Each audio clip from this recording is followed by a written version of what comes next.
السلام علیکم ورحمۃ اللہ وبرکاتہ۔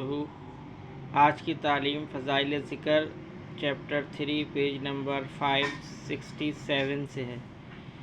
حضور اقدس صلی اللہ علیہ وسلم کا ارشاد ہے کہ جو شخص سبحان اللہ، الحمدللہ، لا الہ الا اللہ واللہ اکبر پڑھے، ہر حرف کے بدلے 10 نیکیاں ملیں گی، اور جو شخص کسی جھگڑے میں ناحق کی حمایت کرتا ہے وہ اللہ کے غصے میں رہتا ہے جب تک کہ اس سے توبہ نہ کرے، اور جو اللہ کی کسی سزا میں سفارش کرے اور شرعی سزا کے ملنے میں حارج ہو وہ اللہ کا مقابلہ کرتا ہے، اور جو شخص کسی مومن مرد یا عورت پر بہتان باندھے وہ قیامت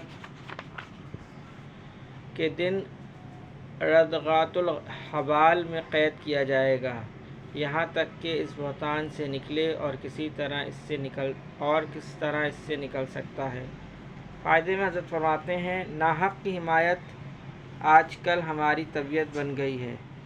ہر چیز کو ہم سمجھتے ہیں کہ ہم غلطی پر ہیں، مگر رشتہ داروں کی طرفداری ہے، پارٹی کا سوال ہے، لاکھ اللہ کے غصے میں داخل ہوں، اللہ کی ناراضگی ہو، اس کا عتاب ہو، مگر کنبے برادری کی بات کے مقابلے میں کچھ بھی نہیں۔ ہم اس ناحق کرنے والے کو ٹوک نہ سکیں اور سکوت کریں یہ بھی نہیں، بلکہ ہر طرح سے اس کی حمایت کریں گے۔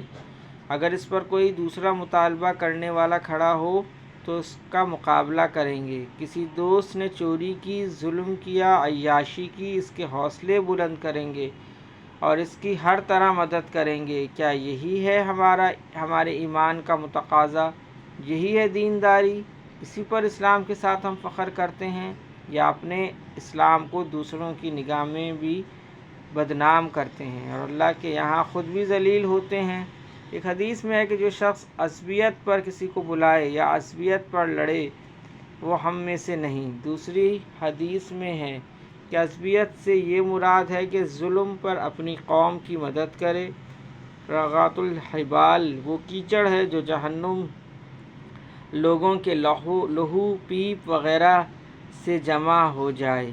کس قدر گندی اور اذیت دینے والی یہ جگہ ہے جس میں ایسے لوگوں کو قید کر دیا جائے گا جو مسلمانوں پر بہتان باندھتے ہوں۔ آج دنیا میں بہت سرسری معلوم ہوتا ہے کہ جس شخص کے متعلق جو چاہا منہ بھر کر کہہ دیا، کل جب زبان سے کہی ہوئی ہر بات کو ثابت کرنا پڑے گا، اور ثبوت بھی وہی جو شرعاً معتبر ہو، دنیا کی طرح نہیں کہ چرب لسانی اور جھوٹی باتیں ملا کر دوسرے کو چپ کرا دیا جائے۔ اس وقت آنکھیں کھلیں گی کہ ہم نے کیا کہا تھا اور کیا نکلا۔ نبی کریم صلی اللہ علیہ وسلم کا ارشاد ہے کہ آدمی بعض کلام زبان سے ایسا نکالتا ہے جس کی پرواہ بھی نہیں کرتا، لیکن اس کی وجہ سے جہنم میں پھینک دیا جاتا ہے۔ ایک حدیث میں ہے کہ آدمی بعضی بات صرف اس وجہ سے کہتا ہے کہ لوگ ذرا ہنس پڑیں گے، لیکن اس کی وجہ سے اتنی دور جہنم میں پھینک دیا جاتا ہے جتنی دور آسمان اور زمین ہے۔ پھر ارشاد فرمایا کہ زبان کی لغزش پاؤں کی لغزش سے زیادہ سخت ہے۔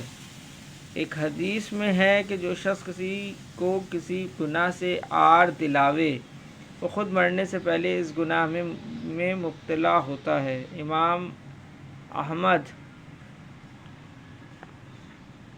رحمہ اللہ فرماتے ہیں کہ وہ گناہ مراد ہے جس سے گناہ گار توبہ کر چکا ہو۔ حضرت ابوبکر صدیق رضی اللہ تعالیٰ عنہ اپنی زبان مبارک کو پکڑ کر کھینچتے تھے کہ تیری بدولت ہم ہلاکتوں میں پڑتے ہیں۔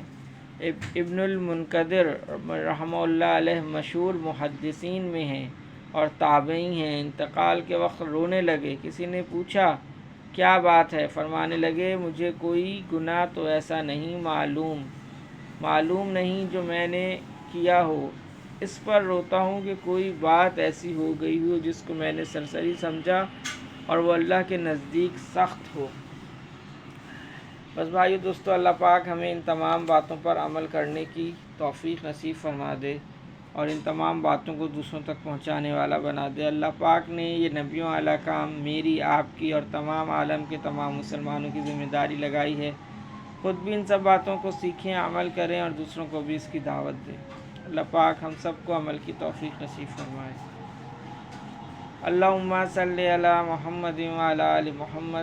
اللہم اعنی علی ذکرک و شکرک و حسن عبادتک۔ اللہم حاسبنی حسابا یسیرا۔ اللہم ارفع عنا البلاء والوباء۔ رب ارحمہما کما ربیانی صغیرا۔ رب اغفر وارحم وانت خیر الراحمین۔ اللہم انک عفو تحب العفو فاعف عنی۔ یا اللہ پاک جتنے مسلمان اس دنیا سے جا چکے ان سب کی بخشش و مغفرت فرما دیجیے۔ یا اللہ پاک جو مسلمان بیمار ہیں ہسپتالوں میں، گھروں میں، ان سب کو صحت کاملہ عاجلہ مستمرہ دائمہ نصیب فرمائیے۔ یا اللہ پاک جو پریشان حال ہیں تمام مسلمانوں کی پریشانی کو ختم فرما دیجیے۔ یا اللہ پاک جہاں جہاں مسلمانوں پہ ظلم ہو رہا ہے تمام مظلوم مسلمانوں کی مدد فرمائیے۔ یا اللہ پاک غیب سے ان کی حفاظت فرمائیے۔ یا اللہ پاک فلسطین کے، غزہ کے اور دوسرے جہاں جن جن ممالک میں مسلمانوں پہ ظلم ہو رہا ہے اللہ پاک ان سب کی مدد فرمائیے۔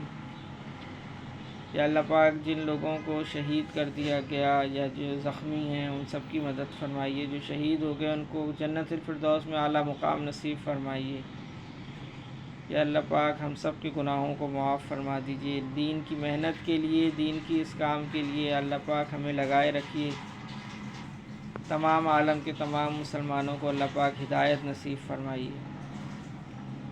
سبحان ربک رب العزت عما یصفون وسلام علی المرسلین والحمد للہ رب العالمین۔ آمین برحمتک یا ارحم الراحمین۔